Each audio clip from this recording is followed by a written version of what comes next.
Почитувани представници на Distinguished members of the press, now we will hear the statements of the President of the Government of North Macedonia, Kovachevski, and the Vice President of the European Commission and High Representative of the European Union on Foreign Affairs and Security Policy, Mr. Josep Borrell. Now I invite the President of the Government, Kovachevski, to address you, but at the same time I inform you that after the statements we will not have questions from the media. You may take the floor. Distinguished members of the media, distinguished citizens, it is a great pleasure that today we are again hosting the High Representative of the European Union for Foreign Affairs and Security Policy and Vice President of the European Commission, Mr. Josep Borrell. Dear Josep, welcome to Skopje and thank you for starting your visit right here on a meeting in the government. This meeting comes right after the meeting that I had this afternoon with the U.S. Secretary of State, Antony Blinken, where he again highlighted our excellent relations and support from the USA on our path towards full-fledged membership in the EU and the implementation of the necessary reforms. With the State Secretary, we agreed that it is a strategic partnership focused mostly on the fruitful cooperation and it will continue to develop in the future. He also assured me that North Macedonia is highly valued by the USA as a NATO ally, but also in regional context as a factor of stability in the Western Balkans. I am glad that the EC Vice President Borrell reiterated the same on behalf of the EU at the meeting we had just before this press. The High Representative is here due to the participation in the OSCE ministerial meeting, and I want to emphasize once again that we take pride with our role and constructive approach during the presidency of the organization, and I hope that here at the ministerial meeting here in Skopje, important decisions will be made about the future of the organization. As on every other occasion, I will avail myself of this one to talk openly with the High Representative about the most important issues related to the reform and European integration process of North Macedonia. I want to thank the High Representative for his strong support for the integration path of North Macedonia in the EU. We found that North Macedonia has a clear European integration perspective, and as a government, we have real determination and are working on introducing European standards and values.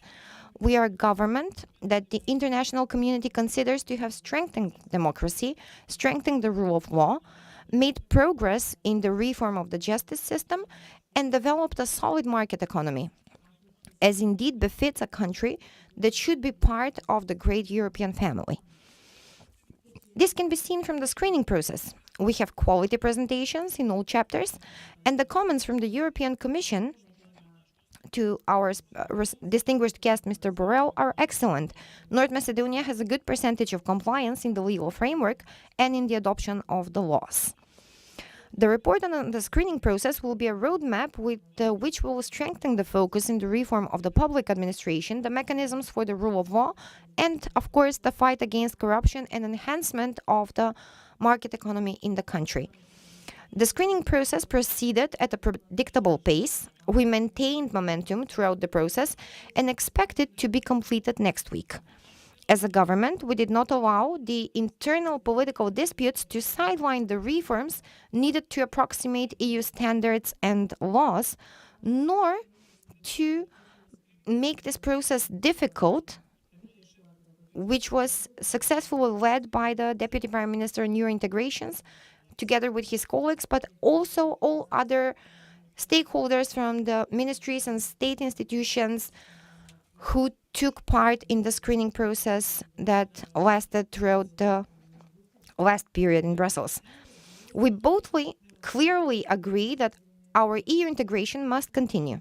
It is a process that had started and will not stop until full-fledged membership of North Macedonia into the European Union, because our citizens deserve a better, richer future, a better standard of living. The future generations deserve to live in an EU member state, but instead of being in another country, it should be here, at home, in North Macedonia. Our citizens do not deserve and do not want status quo, and our citizens do not deserve a repeated isolation as the one we've been seeing for 11 years. EU membership is our goal, and we do not have other alternatives. Whether we will be there soon depends only on us. That is, on all of us, on all political actors and political stakeholders in this country who have a responsibility before the people to deliver results on the way to the European Union without any excuses. That is why, as I announced in the past period, that in the beginning of December, a leadership meeting will be organized. I inform you that tomorrow we will send an invitation for leadership meeting to all presidents of the parliamentary political parties, as well as to the president of the assembly. At the meeting will be scheduled for Monday, and we will discuss the European integration of North Macedonia, the regular presidential and parliamentary elections, as well as the amendments to the electoral code pursuant to the recommendations of the OSCE.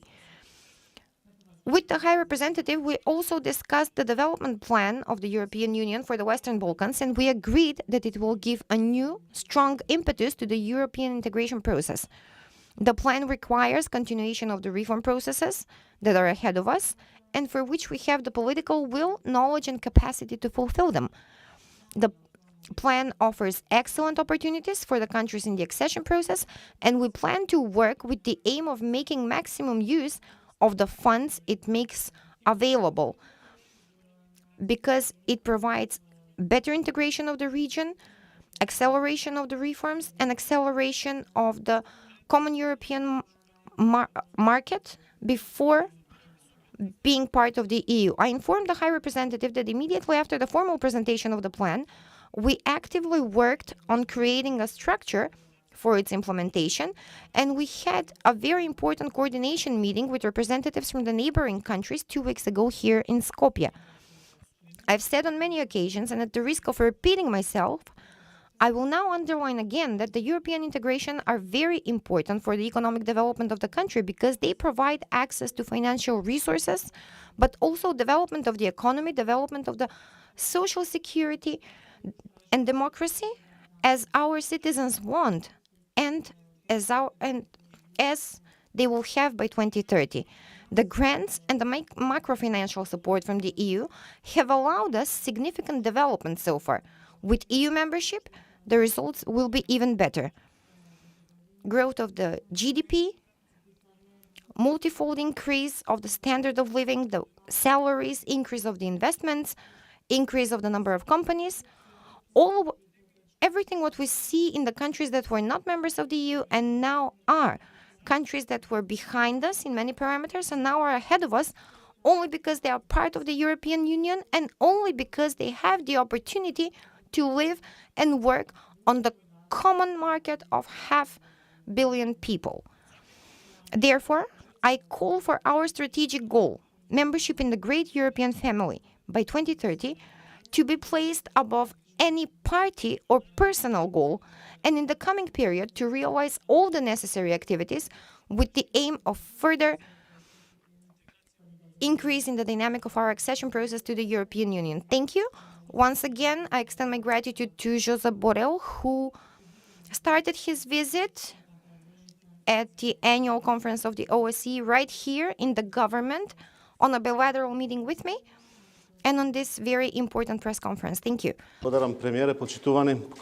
Thank you, Prime Minister. Now I invite the High Representative of the European Union, Mr. Josep Borrell, to take the floor.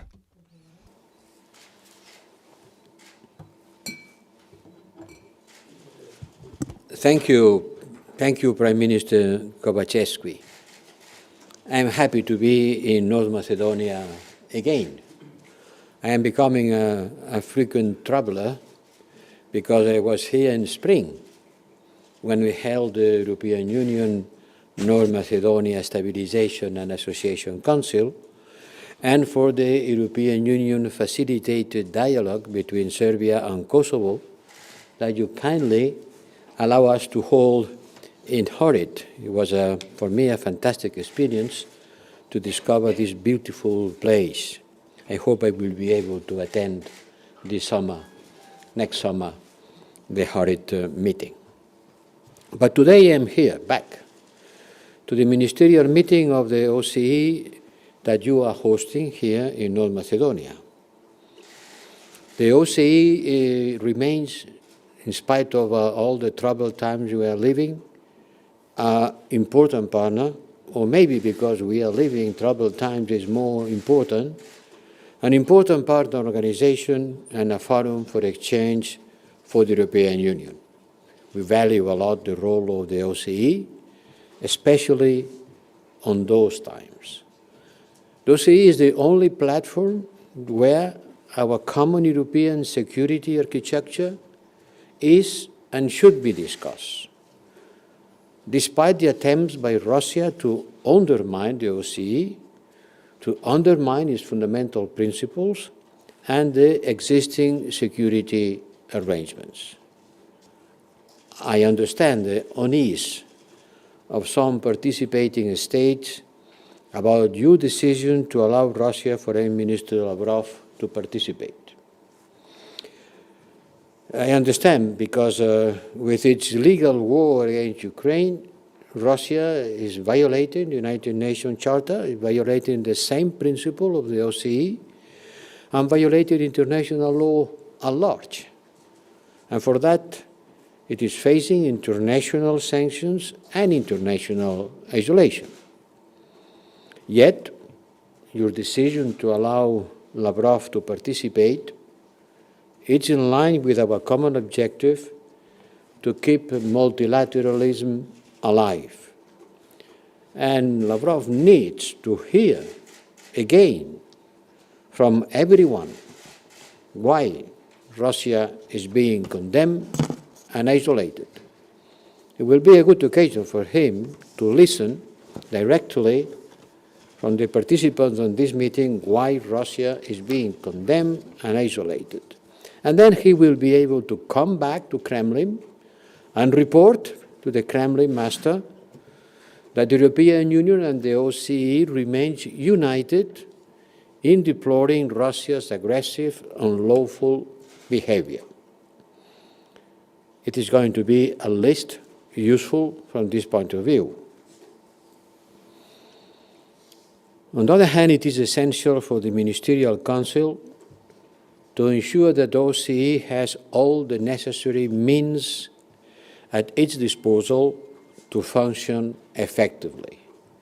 We don't want to lose the OSCE working capacity. And we commend the work that you, North Macedonia, did as the chairperson in office in these difficult times.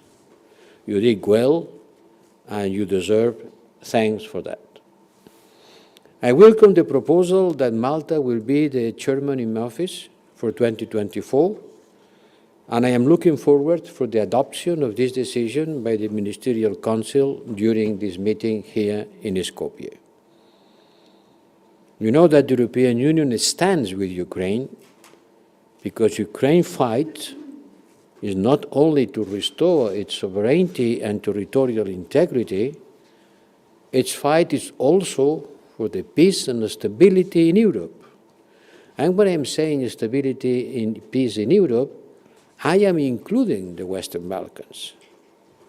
And on this note, I want to appreciate the positions of North Macedonia, your impeccable, full alignment with the European Union foreign policy, and your continued reform efforts on the European path of your country, and in particular you, Prime Minister, personally, your engagement, your strong engagement in order to bring North Macedonia into the European Union, your reform efforts, is something that we value a lot in Brussels.